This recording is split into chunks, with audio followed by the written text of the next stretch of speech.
അടേ നേരം വെളുത്തിട്ട് ഒരു കാലപടയും കാണാനില്ല. ആർക്കിട്ടെങ്കിലും രണ്ടെണ്ണം കൊടുക്കണോന്ന് വെച്ച് കഴിഞ്ഞാൽ തന്നെ പൈസ കിട്ടണം. ചേട്ടോ നമസ്കാരം. ആരെ മനസ്സിലായില്ല? ഞാന് ദേശീയനെറ്റിലെ തമ്മിൽ തല്ല് പരിപാടിന്ന് വരുവാ. ആരെ എന്നെ തല്ലുന്ന? അയ്യോ ചേട്ടനെ തല്ലുന്നല്ല, പിന്നെ ഞാനൊന്ന് ചേട്ടനെ ഇന്റർവ്യൂ ചെയ്യാൻ വേണ്ടി വന്നതാ. നീ ചെയ്യടാ, നീ ചെയ്തു നോക്ക്. നീ അയ്യോ ഞാൻ പറഞ്ഞത് അഭിമുഖ സംഭാഷണം. ഓ അങ്ങനെയായിരുന്ന ചോദിച്ചു. അതൊക്കെ പോട്ടെ, ചേട്ടന്റെ പേരെന്താന്ന് പറഞ്ഞ? എന്റെ പേരാ സാഗർ ഏലിയാസ് ദാസൻ. സാഗർ ഏലിയാസ് ദാസൻ. ചേട്ടന്റെ പേര് കെ ദാസൻ എന്നല്ലേ ചേട്ടാ? ആ കെ ദാസന്റെ ആയിരുന്നു. കെ ദാസൻ എന്നൊക്കെ വല്ല പഞ്ചായത്ത് മെമ്പർമാർക്കും ഇടാ പേര്. ആ പേര് കേട്ടാ പേടിക്കൂല, അതുകൊണ്ട് ഞാൻ പേര് മാറ്റി. ഓ അപ്പൊ ഈ സാഗർ ഏലിയാസ് ദാസൻ. ദാസൻ ചേട്ടൻ ഈ നാട്ടിലൊരു വലിയ ദാതയാണ് എന്നാണ് നാട്ടുകാർ പറയണത്. അത് ശരി. മെയിൻ ആയിട്ട് കൊട്ടേഷൻ ആണ് പരിപാടി. കൊട്ടേഷൻ അല്ല ചേട്ടാ, എന്താ ഈ കൊട്ടേഷൻ എന്ന് പറഞ്ഞാൽ എന്താ മനസ്സിലായില്ല? കൊട്ടേഷൻ എന്ന് പറഞ്ഞാൽ മനസ്സിലായില്ല എനിക്ക്. എടാ ഈ കൊട്ടേഷൻ എന്ന് പറഞ്ഞാ ഞാനും എന്റെ 5-6 പിള്ളേരും കൂടി ആരെങ്കിലും സ്കെച്ച് ഇടും. സ്കെച്ച് ഇടുക അതറിയാൻ പാടില്ല. ഇല്ല. എടാ സ്കെച്ച് ഇടണമെന്ന് പറഞ്ഞാൽ നമ്മൾ ഏതെങ്കിലും കടയിൽ പോയി ഒരു പാക്കറ്റ് സ്കെച്ച് പേന മേടിക്കും. എന്നിട്ട് തല്ലാൻ പോണവന്റെ വീടിന്റെ വാതിലുള്ള വേലി, അവിടെ പൂക്കള്, പിന്നെ ഉദയസൂര്യനൊക്കെ വരച്ചു വെക്കും. എന്നിട്ട് നമ്മൾ തല്ലാനായിട്ട് അവന്റെ വീട്ടിലേക്ക് അങ്ങോട്ട് ചെല്ലും. ചെന്നിട്ട് അവിടെ കിടന്ന് മുട്ടൻ അടിയാണ്, അടിച്ച് താഴ്ത്തിടും. അത് ചേട്ടൻ അവനെ അടിച്ച് താഴ്ത്തിടും? ഞാനല്ല, അവരെല്ലാരും കൂടി എന്നെ അടിച്ച് താഴ്ത്തിടും. അങ്ങനെ. അപ്പൊ എന്റെ പിള്ളേരൊക്കെ കൂടി എന്നെ ഒരു വാരിക്കോട്ടെ ചുമന്നിട്ട് ഇങ്ങനെ ഓഹോയ് ഓഹോയ് ഓഹോയ് എന്ന് പറഞ്ഞാൽ ആശുപത്രി കൊണ്ടുപോകും. അതാണ് കൊട്ടേഷൻ. ചില സമയത്ത് കയറിൽ കെട്ടി വലിച്ചോണ്ടാ പോണത്, കയറേഷൻ എന്ന് പറയും. അത് കയറേഷൻ. ചിലപ്പോ കട്ടിലേൽ കെട്ടി വലിച്ചോണ്ട് പോകും. അപ്പൊ അതിന് കട്ടിലേഷൻ എന്ന് പറയും. അങ്ങനെയാണല്ലേ? അങ്ങനെയാണ്. അപ്പൊ ചേട്ടൻ പാരമ്പര്യമായിട്ട് ഇങ്ങനെ കൊട്ടേഷൻ ഫാമിലിയാണ്? ഒരിക്കലും ഇല്ല. പാരമ്പര്യമായിട്ട് എന്ന് പറയാൻ എന്റെ അച്ഛൻ എന്ന് പറയുന്ന നാട്ടുകാരുടെ കണ്ണിലുണ്ണിയാണ്. അച്ഛൻ കണ്ണിലുണ്ണിയായിരുന്നു? കണ്ണിലുണ്ണിയാണ്. നാട്ടുകാർക്കൊക്കെ എന്റെ അച്ഛന്റെ പേര് പറയുമ്പോ ഇങ്ങനെ രോമ എഴുന്നേച്ച് വെക്കും. അത്രയ്ക്ക് ബഹുമാനം. അത്രയ്ക്ക് ബഹുമാനോ. ഈ അടുത്ത വരുന്ന ഇലക്ഷൻ എന്നെ നിർത്താൻ പോകും അച്ഛന്. അത് ശരി. ഇപ്പൊ അച്ഛൻ എന്ത് ചെയ്യണം? അച്ഛനിപ്പോ കിടപ്പില്ല. എന്ത് പറ്റി? നാട്ടുകാർ തല്ലി കാലോടിച്ചിട്ടേക്ക്. അത് ശരി. അപ്പൊ ചേട്ടാ അമ്മയോ? അമ്മേ? എടാ അമ്മയെന്ന് പറഞ്ഞാൽ എന്റെ പൊന്നെന്റെ ദൈവമാണ്. അമ്മേനെ കണ്ടു കഴിഞ്ഞാൽ എനിക്ക് ഭക്തി ബഹുമാനം എല്ലാം വരും. ഞാനപ്പോ മുണ്ട് ഇങ്ങനെ അഴിച്ചിട്ട് നിൽക്കും എന്റെ അമ്മയുടെ മുമ്പിൽ. അത്രയ്ക്ക് ബഹുമാനമാണ്? അത്രയ്ക്ക് ബഹുമാനം എനിക്ക്. അത് ശരി. അമ്മ ഇപ്പൊ എന്ത് ചെയ്യണേ ചേട്ടാ? അമ്മ കിടപ്പിലാണ്. എന്ത് പറ്റി? എടാ അത് കഴിഞ്ഞ വർഷേ ഒരു ദിവസം ചോറ് തന്നപ്പോ അതിൽ സാമ്പാറിന് ഇച്ചിരി ഉപ്പ് കൂടി പോയെന്ന് പറഞ്ഞ് അമ്മയുടെ നടുവിന്റെ കാലം മുടക്കാൻ ഒറ്റ അടി അടിച്ചതാ. അന്ന് വീണതാ, പിന്നെ ഇതുവരെ എണീറ്റിട്ടില്ല. അത് ശരി. അപ്പൊ നല്ല ബഹുമാനം. അത്രയ്ക്ക് ബഹുമാനമാണ്. ഇത് ഓൺ വന്നിട്ടാണ്. ഹലോ എടാ പട്ടി, നിന്നോട് ഞാൻ പറഞ്ഞിട്ടുണ്ടാ വിളിക്കരുതെന്ന്. എടാ എന്തെങ്കിലും ആവശ്യമുണ്ട്, ഞാൻ കുടുംബത്തിലല്ലടാ വന്നത്. ബ്ലഡി റാസ്കൽ കടക്കടാ അവിടെ. കട്ടിയടാ ഫോൺ. ആരേട്ടാ? അച്ഛനാണ്. പിന്നെ ഇങ്ങനെയൊക്കെ ആണെങ്കിലും പെണ്ണ് വിഷയത്തിൽ നമ്മൾ ഇടപെടില്ല. പെണ്ണ് വിഷയത്തിൽ ഇടപെടില്ല. അങ്ങനെ ചീത്തപ്പേരില്ല. ഇല്ല. നമ്മൾ ദാതമാരെന്ന് പറഞ്ഞാൽ പെൺകുട്ടികളുടെ മുഖത്ത് പോലും നോക്കില്ല. സ്ത്രീ വിഷയം നമുക്ക് ഇഷ്ടമല്ല. അത് ശരി. ചേട്ടന്റെ ഭാര്യയുടെ പേരെന്താണ്? എത്രാമത്തെയാണ്?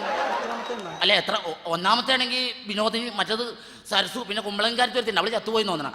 ഇപ്പൊ ഉള്ളത് സരസു. സരസു സരസു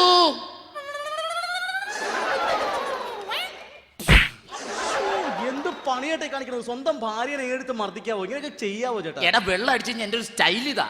രീതി ഇതാ. വെള്ളം അടിച്ചു കഴിയുമ്പോ ചേട്ടന്റെ രീതി ഇതാണ്. അതാണ്. അതൊക്കെ പോട്ടെ, ചേട്ടന്റെ മക്കളൊക്കെ എന്ത് ചെയ്യുന്നു? മക്കളെ ഞാൻ മാറ്റി നിർത്തിയേക്കാണ്. കാരണം എന്റെ ഈ ചോരപ്പാടുകളിലൂടെ മക്കൾ നടക്കാൻ പാടില്ല. അതുകൊണ്ട് മക്കളെ ഞാൻ ദൂരെ മാറ്റി പഠിപ്പിക്കും, എന്റെ മുഖം പോലും കാണാതെ. അതൊരു നല്ല സ്വഭാവം. മാറ്റി പഠിപ്പിക്കും. ഇപ്പൊ മക്കൾ ഇവിടെ ബോർഡിംഗിലാണോ? ബോർഡിംഗിലൊന്നുമല്ല. പിന്നെ ഗവൺമെന്റിന്റെ തന്നെ ഒരു സ്ഥാപനം. ഏത് സ്ഥാപനം? ദുർഗുണ പരിഹാര പാഠശാല. അവിടെയുണ്ട്. മൂത്തവന് 5ാമത്തെ വയസ്സിൽ കിട്ടിയ അഡ്മിഷൻ. അവൻ അപ്പുറത്തെ വീട്ടിലെ പെണ്ണുമുള്ള ചട്ടകത്തിനടിച്ചു. ഓ അങ്ങനെ. ഇളവനെ പെറ്റിട്ടാൻ അതിന്റെ ഉള്ളിലാ. ശരി. അതൊക്കെ പോട്ടെ ചേട്ടാ. ചേട്ടൻ എന്തെങ്കിലും മാനസാന്തരം വന്നിട്ടുണ്ടോ? മാനസാന്തരോ? പിന്നെ ഈ ചോരക്കളത്തിലൂടെ നടപ്പ്, വെട്ടും കുത്തും കൊലപാതകവും കൊട്ടേഷനായിട്ട് എനിക്ക് മാനസാന്തരം ഉണ്ടായെന്ന. ഒരു 3 വർഷം മുമ്പ് എനിക്ക് മാനസാന്തരം ഉണ്ടായി. മാനസാന്തരം വന്നു. അങ്ങനെ മാനസാന്തരം വന്നിട്ട് ഞാൻ നേരെ ഗഡീസിന്റെ അടുത്ത് ചെന്നു. ഗഡീസാ?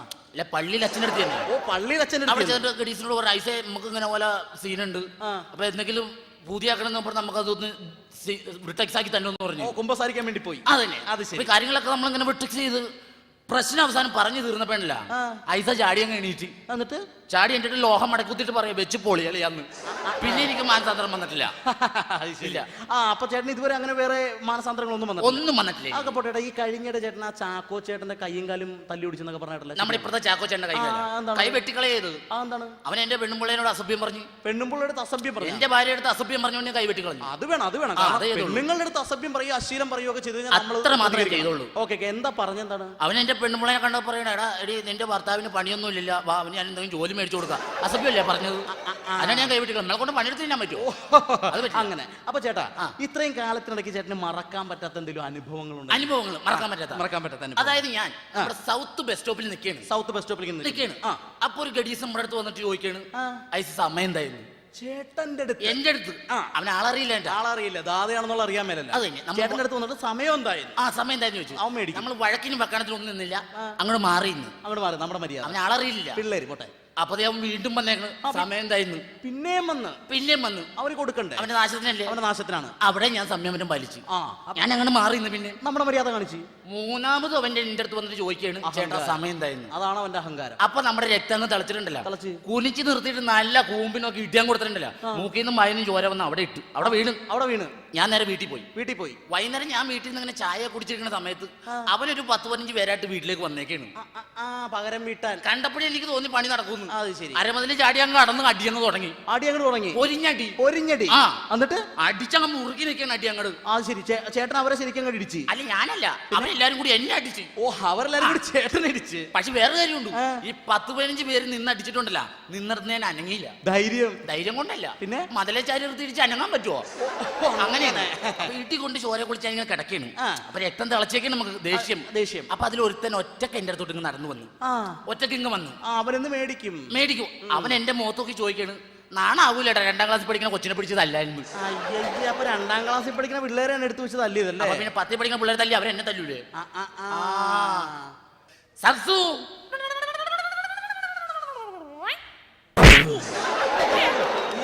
പണിയായിട്ടാ കാണിച്ചത്. സ്വന്തം ഭാര്യനെ ആരെങ്കിലും എത്ര വലിയ ഗുണ്ടയാണെന്ന് പറഞ്ഞാൽ ആരെങ്കിലും എടുത്ത് മർദ്ദിക്കോ? എടാ, വെള്ളം കുടിച്ച എന്റെ ഒരു സ്റ്റൈൽ ഇതാടാ, എന്റെ രീതി ഇതാ. വെള്ളം അടിച്ചു കഴിയുമ്പോൾ സ്റ്റൈൽ ഇതാണ്. അത് തന്നെ. അതൊക്കെ പോട്ടെ ചേട്ടാ. ചേട്ടൻ ഇങ്ങനെ നാട്ടുകാർക്ക് എന്തെങ്കിലും ഉപകാരങ്ങളൊക്കെ ചെയ്ത് ഇപ്പൊ അയലത്തെ വീട്ടിൽ കല്യാണമൊക്കെ നടന്നാൽ നമ്മൾ പോയി സഹായിക്കും. ഉണ്ടാന്നാ? എടാ, അയലോകത്ത് കല്യാണം വന്നാൽ ഞാൻ ചീറിപ്പാഞ്ഞ് നടന്ന് സഹായിക്കില്ലേ? അത് ശരി. തലേ ദിവസം രാത്രി ഞാൻ അവിടെ ചെല്ലും. എന്നിട്ട് സ്ക്വാഷ് കലക്കും. പിറ്റേ ദിവസം കല്യാണം കലക്കും. അതാണ് നമ്മുടെ രീതി. അത് ശരി. അപ്പൊ തല്ലൊരുപാട് കൊണ്ടിട്ടുണ്ട്? അങ്ങനെയൊന്നുമില്ല. കെ ദാസ് ഇതുവരെ തല്ലുകൊണ്ടിട്ടില്ല. ഇതുവരെ. അപ്പൊ ഇന്നലെ എളമക്കരയിൽ വെച്ചിട്ട് ആരാണ്ട് പിടിച്ച് ഇടിച്ച് കൂമ്പ് പാട്ടി? അങ്ങനെ ഒന്ന് അല്ലാതെ ഞാൻ തല്ലുകൊണ്ടിട്ടില്ല. കച്ചേരിപ്പടിയിൽ വെച്ചിട്ട് അങ്ങനെ രണ്ട് അല്ലാതെ ഇതുവരെ ഞാൻ തല്ലുകൊണ്ടിട്ടില്ല. പിന്നെ ചമ്പക്കര മാർക്കറ്റിൽ കിടന്നൊരു ചെറിയ വെട്ടും കുത്തും, അത് 3. അങ്ങനെ 3. പിന്നെ ഇതുവരെ നമ്മൾ തല്ലുകൊണ്ടിട്ടില്ല. ഇല്ല. പിന്നെ എടപ്പള്ളി ടോളിന്റെ അവിടെ വെച്ചൊരു പ്രശ്നം ഉണ്ടായിട്ട് ഇടികൊണ്ടതാ. അയ്യോ, അത് തന്നെ പട്ടി കടിച്ചതാണ്. പട്ടിക്ക് പോലും വേണ്ട. പട്ടി കടിച്ചതാണ്. അത് ശരി. പിന്നെ ഇപ്പുറത്തെ മാർക്കറ്റിൽ കിടന്ന പ്രശ്നം ഉണ്ടാക്കി പറഞ്ഞിട്ട് അത് ഓട്ടോറിക്ഷ ഇടിച്ചല്ലേ? അത് തർക്കിക്കണ്ട. 550 ഇടി കൊണ്ട് 550 ഉറപ്പിച്ച് ഞാൻ കൊണ്ട് ഇടിയല്ലേ? കുഴപ്പമില്ല. ഓക്കെ. നീ ചോദിക്കും. പിന്നെ ചേട്ടാ, ഇപ്പൊ ചേട്ടൻ ഇതിനു മുമ്പ്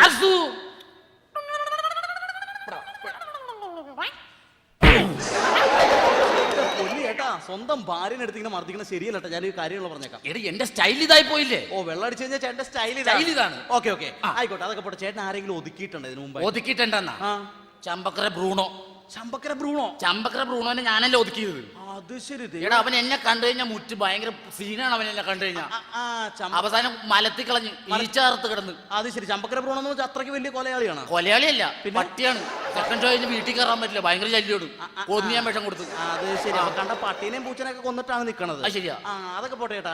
പിന്നെ ചേട്ടൻ ഈ ദിനചര്യകളൊക്കെ എങ്ങനെയാണ്? ദിനചര്യം അത് ഭയങ്കര കൃത്യനിഷ്ഠത. അതെന്താണ്? രാവിലെ എണീറ്റ് കഴിഞ്ഞാൽ ഞാനിങ്ങനെ പിച്ച് നോക്കും. അതെന്തിനാ? ജീവൻ ഉണ്ടാന്ന് അറിയണ്ടേ നമുക്ക്?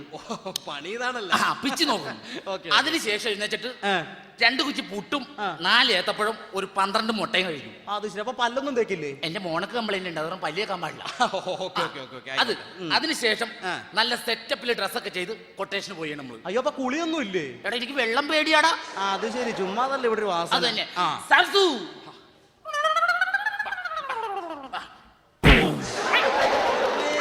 എന്റെ പൊന്നിയേട്ടാ, ഇങ്ങനെ ഭാര്യമാരെ മർദ്ദിക്കണത് ശരിയല്ലട്ടാ. എടാ, എന്റെ സ്റ്റൈൽ ഇതല്ലേ? എന്റെ രീതി ഇതായി പോയി. ആയിക്കോട്ടെ.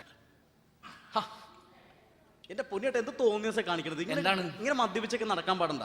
എന്താ കാര്യം? എന്താണ് ചേട്ടൻ ഇങ്ങനെ പരസ്യമായിട്ടൊക്കെ ഇപ്പൊ പ്രത്യേകിച്ച് ഇപ്പൊ ടിവിയിലൊക്കെ ഷൂട്ട് ചെയ്യുന്ന ഒരു ഇന്റർവ്യൂ അതിന് വേണ്ടിട്ട് ഇങ്ങനെ മദ്യപിച്ചിരിക്കണം. മഹം ബോറാണ്ടതൊക്കെ. എന്ത് ബോറാണെന്നാണ് പറഞ്ഞത്? എന്ത് ബോർ? ഇങ്ങനെ മദ്യപിച്ച് ചേട്ടൻ ഇങ്ങനെ അടിച്ച് സൂചിച്ചൊക്കെ നടക്കാനല്ലേ? നീ കുടിക്കുവോ? എടാ, സുഖിച്ചാന്ന് മാത്രം പറയരുത് കുടിക്കണത്. എന്തെന്ന്? കുടിക്കണം സുഖിച്ചാന്ന് മാത്രം പറയരുത്. അടിച്ച് സൂചിച്ച് നടക്കാനല്ലേ ചേട്ടൻ ഇങ്ങനെ ജീവിതം അടിച്ച് സുഖിച്ച്? നീ ഇച്ചിരി അടിച്ചേ? ഞാൻ കഴിക്കാറില്ല. നീ ഇച്ചിരി അടിച്ചടാ. നമ്മൾ കഴിക്കൂല. ഒരു കവള അടിക്കുന്നേ നമ്മളങ്ങനെ ഒരു കവള അടിക്കടാ. നമ്മുടെ ഡ്യൂട്ടി ഇടയ്ക്ക് അങ്ങനെ ചെയ്യാൻ പാടില്ല. അടിക്കടാ ഒരു കവള്. നമ്മള് അങ്ങനെ അടി. ഒരു കവള അടി കാണട്ടെ. തൊണ്ടകാറി പോലെ. തൊണ്ട കാറിപ്പോളൂ. അപ്പൊ നീ എന്നാ പറഞ്ഞാ സുഖിച്ചാ കുടിക്കണെന്ന്? ഇതിന്റെ ഒരു കവള് കുടിച്ചപ്പോ നിന്റെ തൊണ്ട കാറിപ്പോയി. ഇത് ഡെയിലി 3 കുപ്പി കുടിക്കണ എന്റെ എവിടെയൊക്കെ കാറിപ്പോണെന്ന് എനിക്കറിയാമോ? അതുകൊണ്ട് സുഖിച്ചെന്ന് മാത്രം പറയരുത് കുടിക്കണത്. മനസ്സിലായ? അത് ശരി. ചെറുതും കൂടെ അടിക്കണം. എനിക്ക് വേണ്ട ചേട്ടാ. ചെറുതും കൂടെ അടിയടാ. നാട്ടുകാർക്ക് ടി വി ഒക്കെ നീ അടിയടാ. ക്യാമറ ഒക്കെ അവിടെ ഇരിക്കട്ടെ. നീ അടി. ഇപ്പൊ ഇങ്ങനെ നീ ആവശ്യത്തിന് അടി. അങ്ങനെയല്ല. എടാ, അടിയടാ. ആവശ്യത്തിന് അടി. അടിയോ മുടുക്കരി. ഇപ്പൊ എങ്ങനെയാ സരസു?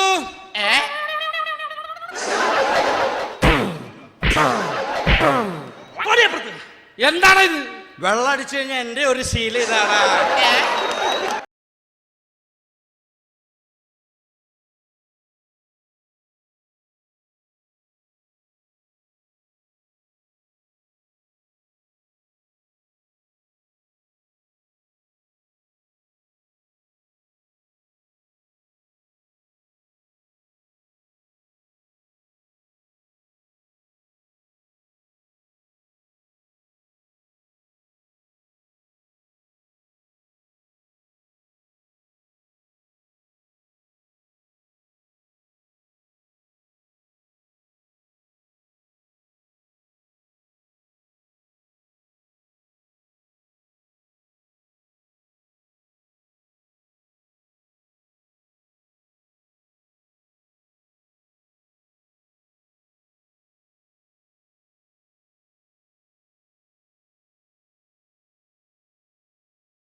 എന്നെ കൊല്ലാൻ വരുന്നേ.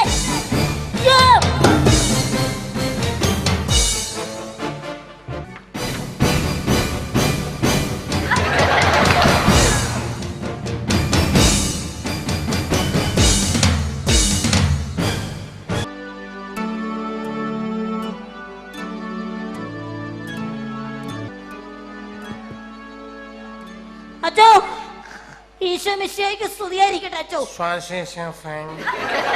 എനിക്ക് സ്തുതി എന്നപ്പോ വളരെ ചെറുതായി പോയത്. നീ ഇത്രയല്ലേ ഉള്ളൂ, അത്ര മതി. എന്റെ അച്ചോ, എന്നെ കൊല്ലാൻ വേണ്ടിട്ട് ആ കൊച്ചിൻ ഹൈദ്രോസ് കത്തി നടപ്പുണ്ട്. എന്തിനാ കുഞ്ഞാടെ നിന്നെ കൊച്ചി ഹൈദ്രോസ്? ഞാൻ ഒരു തെറ്റും ചെയ്തില്ല. അവന്റെ ആടിനെ ഞാൻ വെറുതെ ഒന്ന് എടുത്തു, അതിനാ അവൻ എന്നെ കൊല്ലാൻ നടക്കുന്നേ. ഒരു ആടിനെ വെറുതെ എടുത്തതിന് എന്തിനാ കൊല്ലാൻ വരുന്നേ? എന്റെ പൊന്നച്ചോ, അവന്റെ ആടിനെ അവനോട് ചോദിക്കാതെ ഞാൻ അറിയാതെ കറി വെച്ചു. അത് തെറ്റാണോ അച്ഛാ? സാത്താന്റെ കുഞ്ഞെ, അതിനെ പറയുന്നത് മോഷണം എന്നാണ്. കുഞ്ഞാടെ നീ ഒരു കാര്യം മനസ്സിലാക്കണം.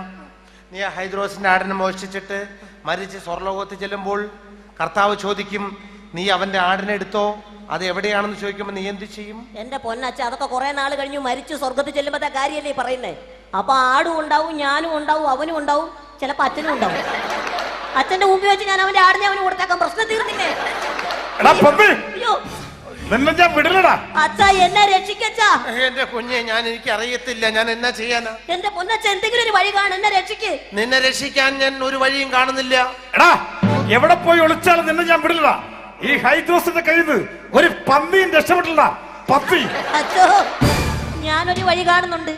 നിന്നെ രക്ഷിക്കാൻ ഞാനൊരു വഴി കാണുന്നില്ല. ഞാൻ കാണുന്നുണ്ട്, ഞാൻ പോയി വിളിച്ചോളാം. എടാ പന്നി, നിന്നെ വിടില്ല. എടാ ഞാൻ വിടില്ല.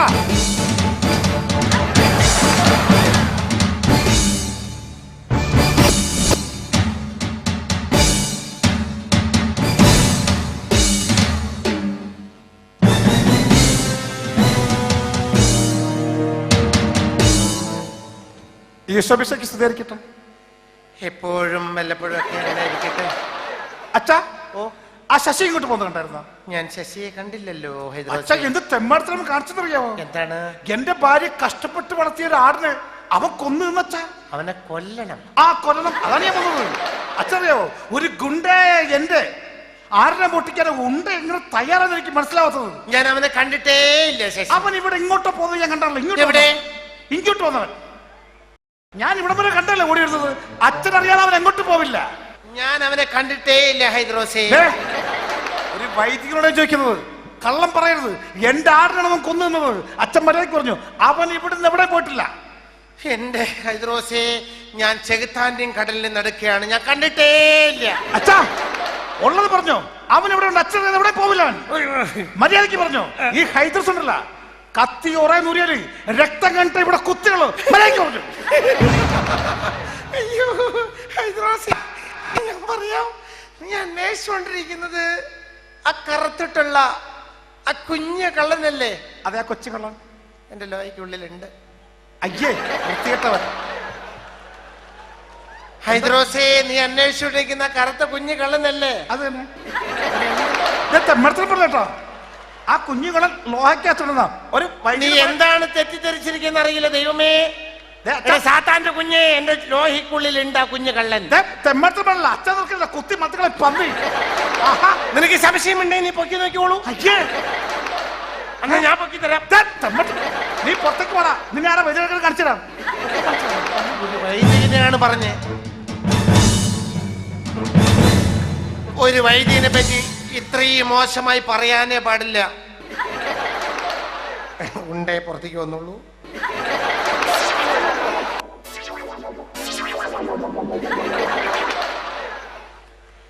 കുഞ്ഞേ, എങ്ങനെയുണ്ടായിരുന്നു എന്റെ ലോഹയ്ക്കുള്ളിലെ വാസം?